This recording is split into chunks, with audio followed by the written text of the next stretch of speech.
السلام علیکم۔ میرا نام ہے اعجاز کلزم۔ اگر آپ کا کسی نے دل دکھایا ہے، آپ کو پریشان کیا ہے، آپ کو ہرٹ کیا ہے، تو آپ خدا کے لیے ان کو معاف کر دیں۔ معاف کرنے والا ہمیشہ بڑا ہوتا ہے۔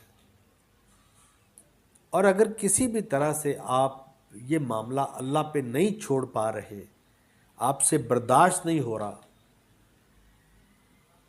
تو پھر اس چیز کا انتظار کریں کہ جب تالاب بھرتا ہے نا تو مچھلیاں چونٹیوں کو کھاتی ہیں، اور جب تالاب خالی ہوتا ہے نا تو چونٹیاں مچھلیوں کو کھاتی ہیں۔ موقع سب کو ملتا ہے، بس اپنی باری کا انتظار کریں۔